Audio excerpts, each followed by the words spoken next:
So tonight we are looking at the Millennial Kingdom. As I said, I mentioned this morning that although we're in Revelation, tonight's not really going to be in Revelation. Because it's one of those things where the Millennial Kingdom isn't really talked a whole lot about in Revelation. It goes from the arrival of Christ, the defeat of the Antichrist and the false prophet, the dragon, then you get one little explanation, and then it jumps to the end. It skips the millennial. And that happens sometimes. As I said, when we studied the book of Daniel, Daniel did that a bunch, where he'd talk a little bit about what's happening there, and then shows how, and then he jumps all the way to the end, to the Antichrist. And sometimes it got a little confusing because he'd be talking clearly about Antiochus IV and what would soon take place with that. And then all of a sudden he'd talk about, then he gathered his forces at the fields of Megiddo and he was defeated by the Lord. And it's like, wait a minute, that never happened to Antiochus. And then you go, wait a minute, there is something where that's going to happen. Because Megiddo is what we call Armageddon. And he gathers his forces. So sometimes when we see something like that, we got to look at the rest of the scripture. And there are other sections that talk about the millennial. We're going to visit them. We're going to go a little bit to Micah. We're going to go to Isaiah. We're going to see in Zechariah. It talks about the millennial. But we've got to ask some questions first. What's the purpose of the millennial? Have you ever stopped and thought about that? God doesn't do anything just randomly. It's very purposeful. And yet, we've got this situation where Jesus returns, and you'd almost expect right then and there, okay, now we'd have the final judgment, we'd have the restoration, we'd have all things made new, and the book's opened, and we'd enter into the eternal kingdom. That's what you would think should happen.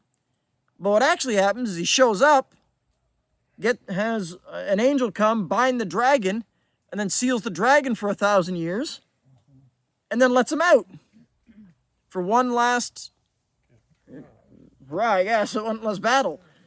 And we kind of go like, well, what was the point? Everything was already done. Everything was already defeated. And this became a little bit of a struggle even for the early church to try to understand. And so as I've taught, when I teach this, I like to go back as far as I can for understanding of it to see what they actually would teach. And right around like 354 to 430, in that area, AD, there was a shifting in the understanding of the book of Revelation. Before that time, in time of people like Ignatius and a few others, Polycarp, they held pretty much what I've been teaching, where these are literal events that are going to take place. Literal Antichrist, literal false prophet, literal Babylon, actual city, and actual millennial reign. Then around the time of Augustine, so after the 400s, it made this switch where, wait a minute, maybe it's not literal, maybe it's all symbolic. And if you remember, I said one of the reasons this shift happened, and it's a warning, I think, to us to be careful how we interpret scriptures. Well, you had the rise of Constantine. And then you had the Roman Empire suddenly accept Christianity.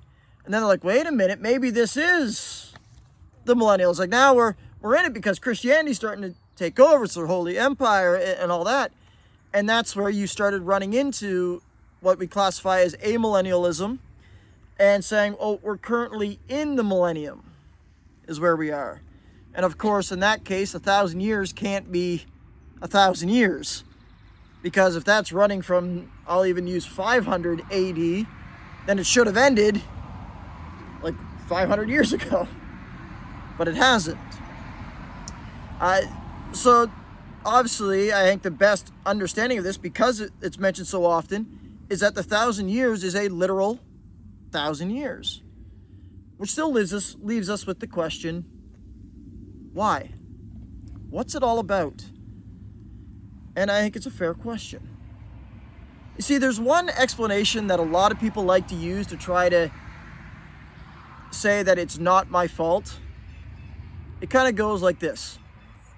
The devil made me do it. And so it's like, it's not my fault. The devil's the one who's leading the rebellion, so humanity is completely innocent of it. We're just kind of unwilling pawns through it all, kind of thing. And then the other explanation is, that people often use, I just don't believe, unless Jesus were here and I could see him, then I would believe. But we're going to have a time in history when Satan is bound, so he has no influence, and Jesus is here. Now what's your excuse? And the millennial kind of sets us up, and it also sets up the fulfillment of all the promises that God had made. When you stop and you think about it, this is one of the issues that the Jews had. They saw the Messiah coming, they understood a Messiah coming, but they were expecting the King Messiah. But as we showed in the Psalms actually show a twofold Messiah, both king and priest. And so a lot of times what the Jews had this idea is that there's either two Messiahs or he should come as king. So they either had this idea that there would be a king prophet Messiah.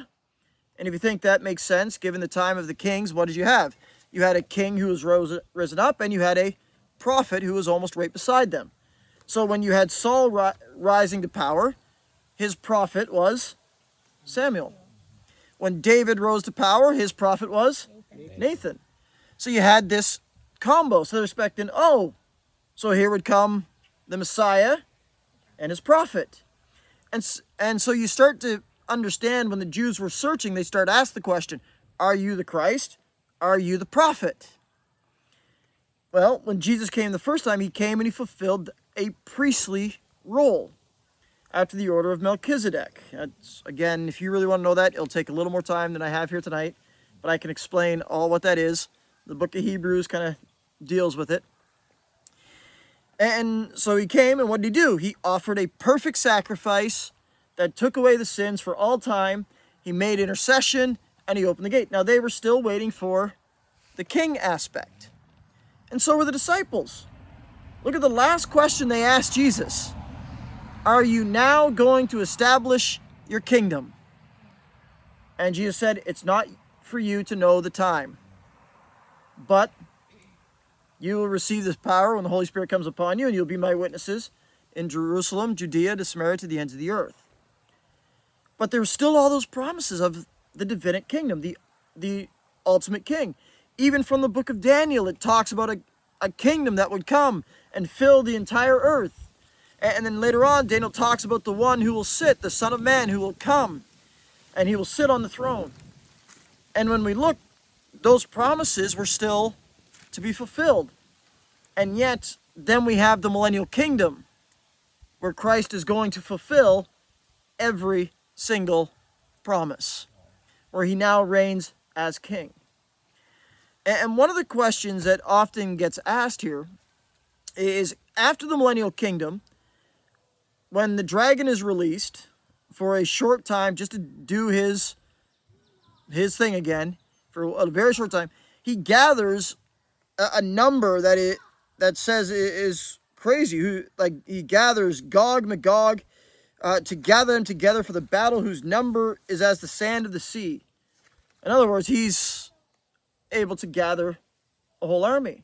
So that kind of leads a question. Who did he gather?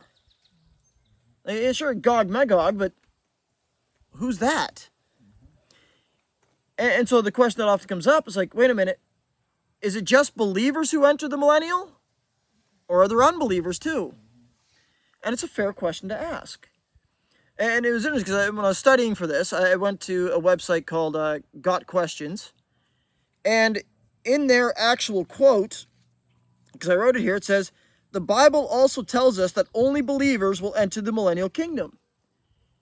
And what I noticed in their answer is that for every other thing they put in, they gave a scripture verse, but not for that. And I'm like, where does the Bible say that? And the only kind of understanding that there seems to be is they're thinking, because the Battle of Armageddon happened and Christ wiped them all out, well, then there's none left. And as I deal with that, see, I still grow as you guys do. I got to work through things too. I'm thinking, yeah, but during that time frame, there's going to be children born during the tribulation. Are you telling me they would take 3-year-olds into a war zone? What good are they? What good's a 7-year-old? So they probably wouldn't. They'd have all these children. There's people who aren't going to be in that battle. They're still going to be around. And given the time frame, because of the perfect conditions, the scriptures actually say, this is one thing they say, that anybody who dies at the age of 100 at that point, that would be considered a tragedy because they're too young. That's kind of hard for us to understand because we're going, wait a minute, 100's a good goal. I think the oldest that I knew was 114. His diet was meat and potatoes, so take that as you want. But it's what he ate every day. And actually, his caretaker was a lady who went to the smaller church, and she was like 78, so that's the way it worked. And so we think that's amazing. But conditions have changed. It's the same question. It's interesting. You go back and you look at the ages of people who lived pre-flood. And some people want to argue, it's like, there's no way those are real ages. Maybe the years were shorter. But actually, there's a logical explanation for this. First of all, the conditions were different. Genetic code was pure for the most part. And if you understand aging, the way aging works is as your cells duplicate, errors happen and they show up as aging. That's why it's no secret that as you get older, it takes longer to heal. That's just the way it is. But when the conditions are far more better, we can actually live far longer. And so during the millennial, you'll also have children born. And a lot of them. It doesn't take that long. It was actually, this is one of the things that was fascinating, is one of the things that they want to argue is that the earth has this deep, deep time and we've been around for millions of years. It's like, that's why we have this population that we do. And I put it to the test just using pure math, that if you started with 8 people and doubled it, their population, given 50% death rate, how long would it take to reach the current population of 8.1 billion? Do you know what the number comes out to? Well, approximately 5,500 years. Think about that for a second. That puts us right about our time frame. That's allowing death rates, infant mortality, and all that in the variables. And so you start looking, that means the population can boom very, very quickly when things are good. And so during the millennial, you're going to have children born, and you're going to have unbelievers who are having children. So it's going to be a time where there is still a group that rebels against the authority of Christ. In fact, it tells us that during the millennial, this is in the scriptures, that any nation that doesn't bring their tribute to the Jerusalem, it says they will receive no rain. Please tell me what believer is going to go, you know what? I'm deciding not to bring my tribute before King Jesus. I think the excuse is going to be like, is it my turn to take the tribute? I want to go now. Let me take the tribute. We're going to be desiring to be there. And so the conditions are not the same as the eternal kingdom.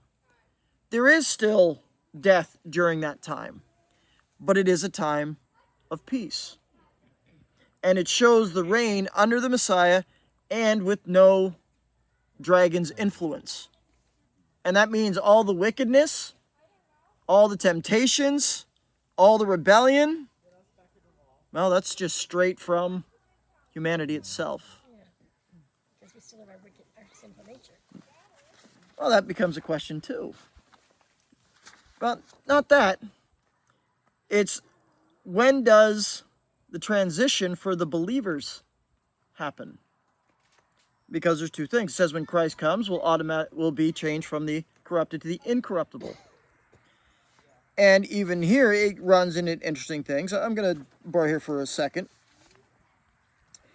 Because he says when Christ comes, so I'm going to back up here just to the last half of verse 3 of chapter 20. So that he should deceive the nations no more, that's the dragon, till the 1,000 years be finished. But after these things he must be released for a little while. And then John says, and I saw thrones, and they sat on them, and judgment was committed to them. Then I saw the souls who had been beheaded for their witness to Jesus and for the word of God, who had not worshipped the beast nor his image, and had not received his mark on their foreheads or on their hands. And they lived and reigned with Christ for 1,000 years. But the rest of the dead did not live again until the 1,000 years were finished. Now, this kind of brings a question. And the question is this. When Jesus returns, remember what it said, that he came, and verse 14 of chapter 19, and the armies in heaven, clothed in fine linen and white and clean, followed him on white horses. That's kind of a random statement. What I mean by that is there's no background information to it. It's just all of a sudden the armies of heaven are with him. Now, who's the armies? And depending on how you interpret that is going to explain something here. Are the armies just angels? You have a slight possibility. Or is it more likely that these armies of heaven are the believers who are returning with Christ?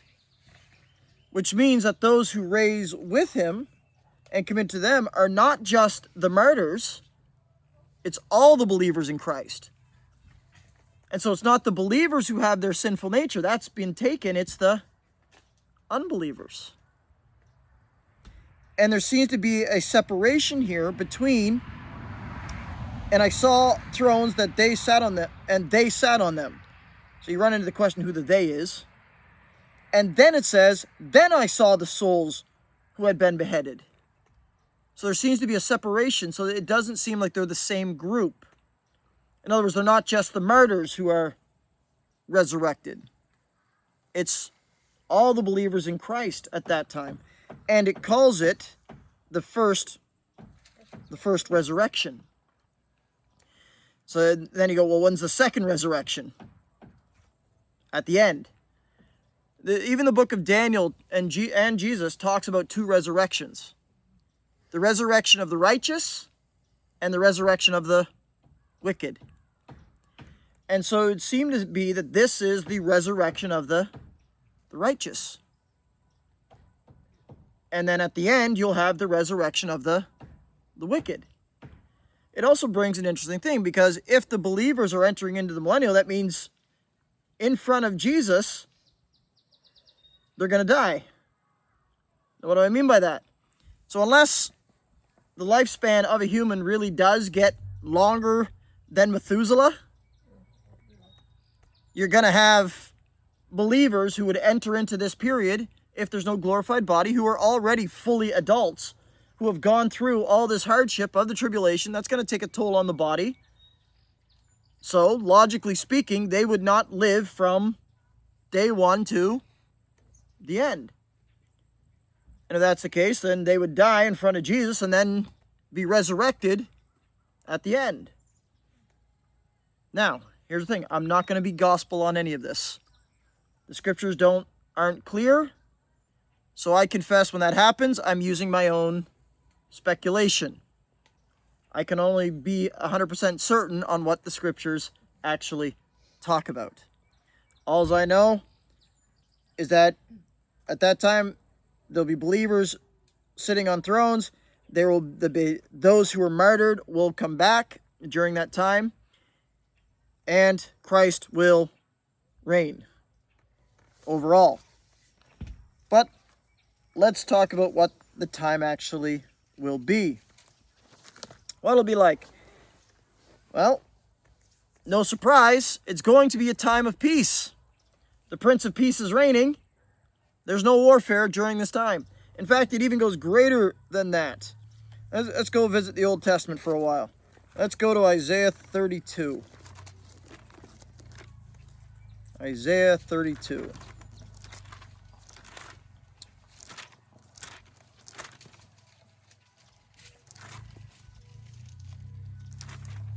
jump past it.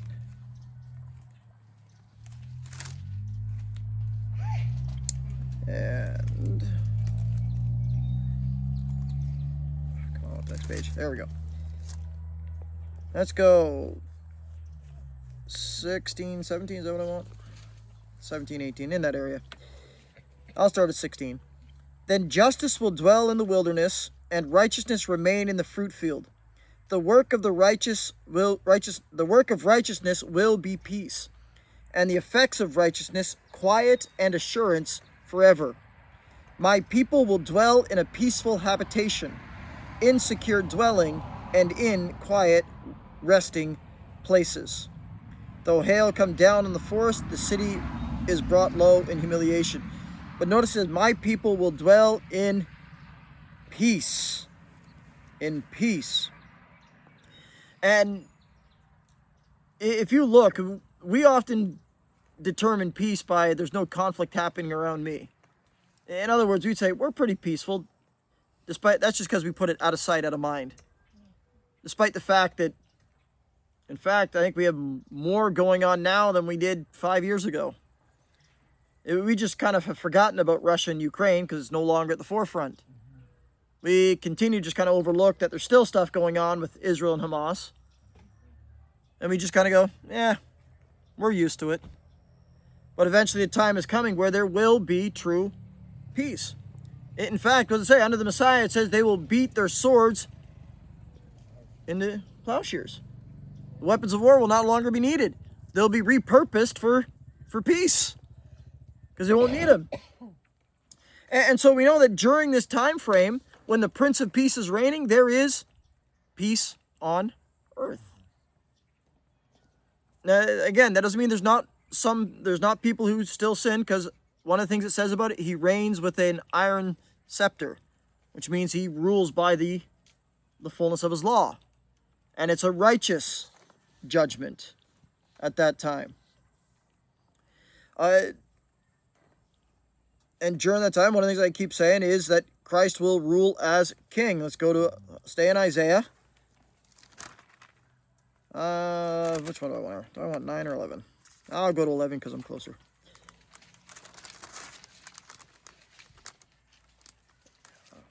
First, you want to turn page. There we go.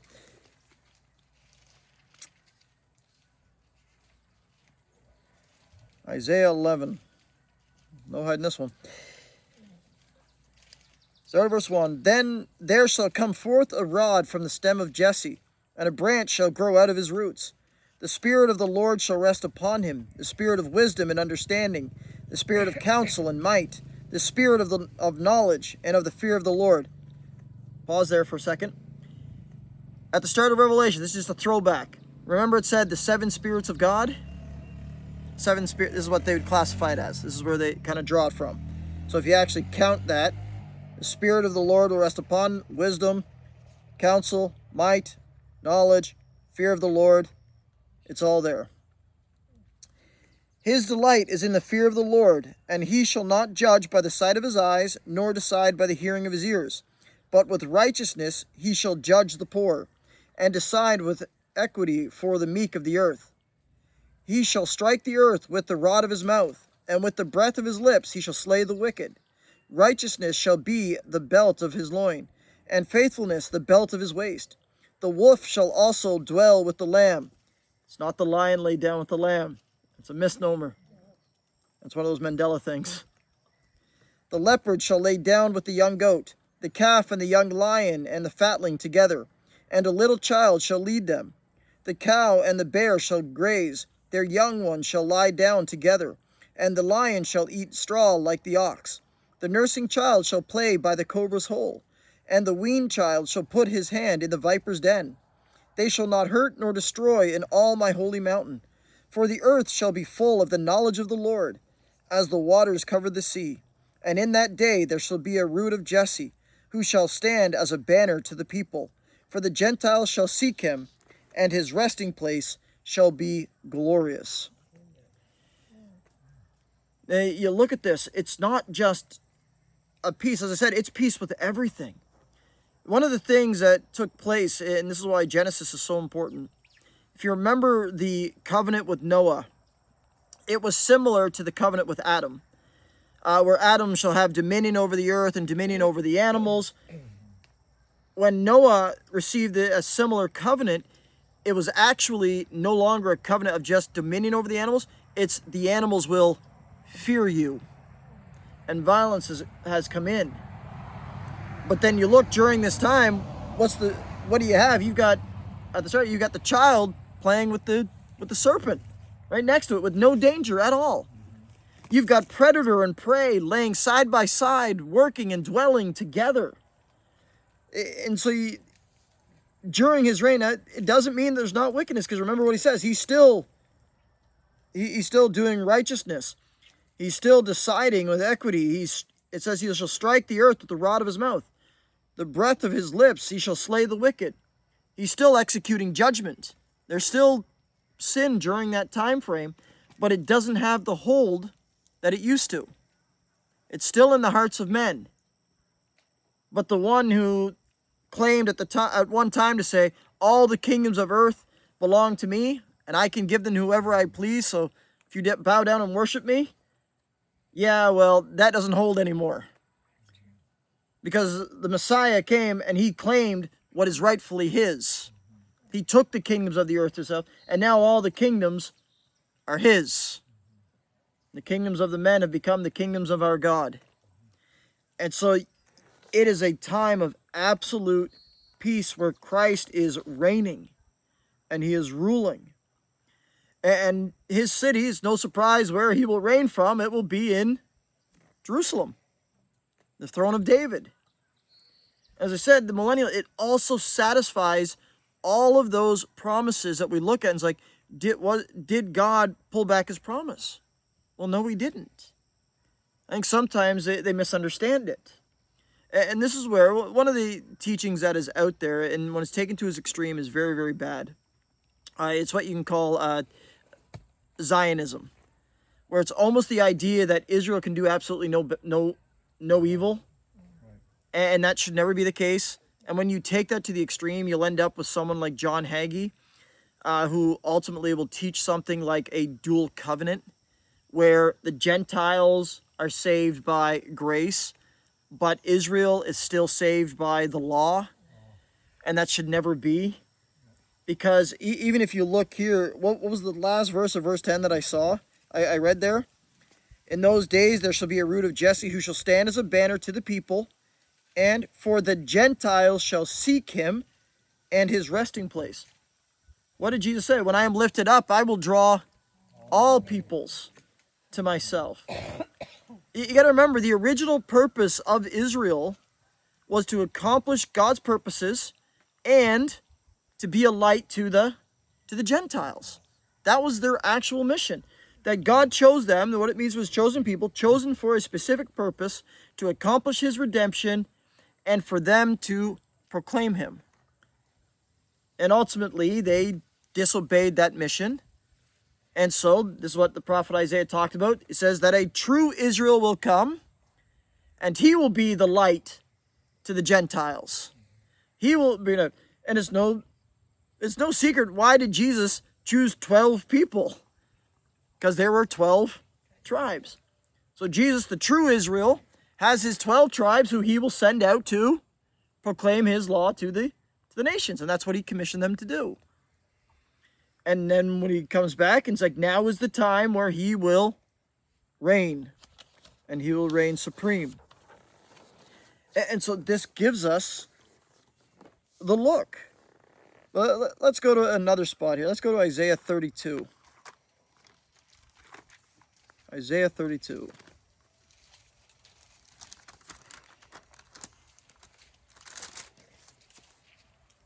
Verses 1 to 5. It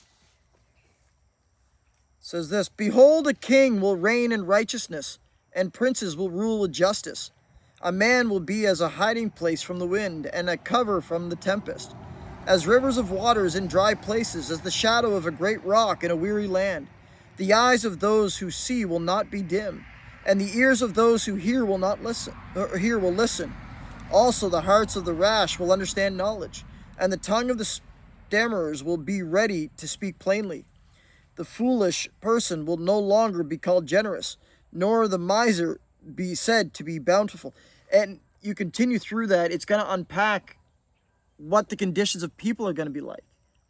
And when you start to look at it, you look at some of the things that we look at today, and you ask the question, when election times come, particularly in the States more or less, because just they've got more media, you find all these politicians lining up to say, this is why you should vote for this person. And you got celebrities acting as if they're the know-it-alls.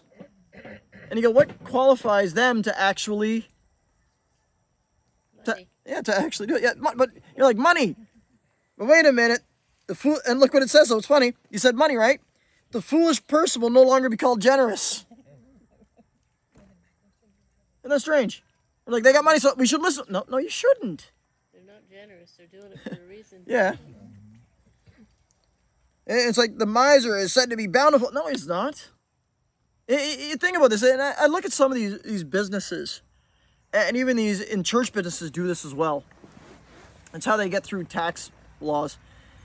Something like, I'm just going to pick one here. I'm going to pick Hillsong. Hillsong, because they're a they're actually two organizations. Hillsong is actually two things. There's Hillsong, the churches, and Hillsong Music. And they're kept kind of separate, purposely, for tax purposes. Why? Because churches can't do things for profit, but a business can. So they can sell their music. They can make their money that way. But like, well, do they have to pay taxes? Well, let's ask a question. Why do you think it's a really good time around Christmas to hit up all the businesses and everything asking for donations? Because what happens when they give donations? What happens if you own your own charity? Think about that. It's like, look, I got to pay all these taxes here. Well, how can we do it? We'll write it off with donations. But who are we going to donate to? I'll donate to my own charity. So Hillsong Music donates to Hillsong Church. They're not the only ones. Elevation Music donates to Elevation Church. Potter's House has the side, and they donate to their own ministries. So it's not really what you think. It looks good on the books. Make no mistake, it's not, I'm just picking on churches. Bill Gates, same thing. I think it's right. That's why he has his own foundation. The Bill Gates Foundation, because he can just funnel money. Like, aren't they generous? No, they're not. They're not really. It's a tax write-off. They just know how to work the system. That's all it is. But when the reign of righteousness happens, this isn't going to work. Why? Because what it said the king's not going to judge just with his eyes. He's going to judge with righteousness that he wears as a belt. And see, during this time, we don't know all the conditions, but I think that part of what's happening here is the king is reigning. And what happens during this time, if you continue to study, like Isaiah 35 will talk about a restoration during that time. And there's going to be a good reason for that. See, we often separate things. But think about what the world had just gone through during the tribulation. Think about the last couple of judgments, when God just pouring out his wrath quickly with the bold judgments. Trees are burned up. Grass is burned up. The rivers are blood. Earthquake happens and it says mountains are shaken, valleys are, everything's leveled. What's left? It's like there's almost nothing left. So what do you think the first thing he's going to do? Restore. Restore the creation. This creation itself has been waiting to be redeemed, to feel the salvation that comes. And through that time. But this isn't the new earth, right? No, this is just the millennial. It still has to be, there's some restoration that goes on there, in that aspect. And this is part of all through the millennial during that time. I want to, like I said, if you continue to read that passage Isaiah, you'll get more. But let's go to one more. I want to go to Zechariah. I told you I'm going to go visit Zechariah. Zechariah, right before Malachi.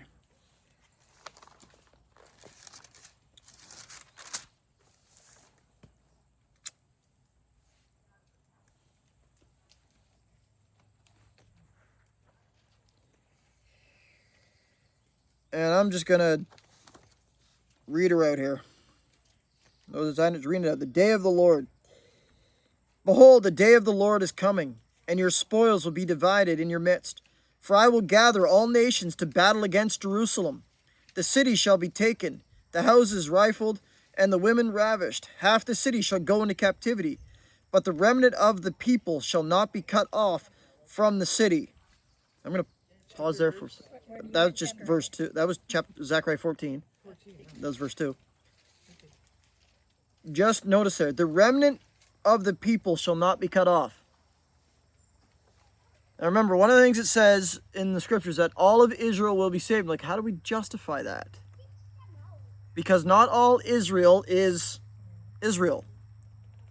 The true Israel is the remnant Israel here, the true believers. And with that, the true remnant will be saved. God keeps his promise. In that aspect, the remnant will not be cut off. So but you look at the sound of it, what happens? The Lord's going to gather all the nations against Jerusalem. What does that definitely sound like? Then the Lord will go forth and fight against those nations as he fights in the day of battle. And in that day, his feet will stand on the Mount of Olives, which faces Jerusalem on the east. And the Mount of Olives shall be split in two from east to west, making a very large valley. Half of the mountain shall move towards the north, and half of it shall move towards the south. Now, I'm going to pause here. This is going to rule out that God's going to be using somebody like Gideon or someone like that. I'm just using that to deliver his judgment. It clearly says that he himself is going to put his foot down. So that means he himself is doing it. It's not an agent. It's not one of his servants. It is him himself. And he says, and then you shall flee through my mountain valley, for the mountain valley shall reach to Azrael. Yes, you shall flee as you fled from the earthquake in the days of Uzziah, king of Judah. Thus the Lord my God will come, and all the saints with you. How does that line up to Revelation? It shall come to pass in that day that there will be no light. The lights will diminish. It shall be one day which is known to the Lord, neither day nor night, but at evening time it shall happen that it will be light. And in that day it shall be that living waters shall flow from Jerusalem, half of them towards the eastern sea, and half of them toward the western sea. In both summer and winter it shall occur, and the Lord shall be king over all the earth. In that day it shall be, the Lord is one, and his name one. All the land shall be turned into a plain from Geba to Rimmon, south of Jerusalem. Jerusalem shall be raised up and inhabited in her place from Benjamin's gate to the place of the first gate and the corner gate, from the tower of Hananel to the king's winepress. The people shall dwell in it, and no longer shall there be utter destruction, but Jerusalem shall be safely inhabited. And this shall be the plague with which the Lord will strike all the people who fought against Jerusalem. Their flesh shall dissolve while they stand on their feet. Their eyes shall dissolve in their sockets, and their tongues shall dissolve in their mouths. It shall come to pass in that day that a great panic from the Lord will be among them. Every one will seize the hand of his neighbor, and raise his hands against his neighbor's hand. Judah will also fight at Jerusalem, and the wealth of all the surrounding nations shall be gathered together, gold, silver, and apparel in great abundance. Such also shall be the plague on the horse and the mule, on the camel and the donkey, and all the cattle that will be in those camps. So shall this plague be. And it shall come to pass that everyone who is left of all the nations which came against Jerusalem shall go up from year to year to worship the King, the Lord of hosts, and to keep the Feast of Tabernacles. Pause. Notice there, it says that everyone who is left from all the nations who came up, what does that tell you? There are survivors of the tribulation who are not believers. And it shall come to pass that whichever of the families of the earth do not come up to Jerusalem to worship the King, the Lord of hosts, on them there will be no rain. If the family of Egypt shall not come up and enter in, they shall have no rain. They shall receive the plague which the Lord strikes the nations who do not come up to keep the Feast of Tabernacles.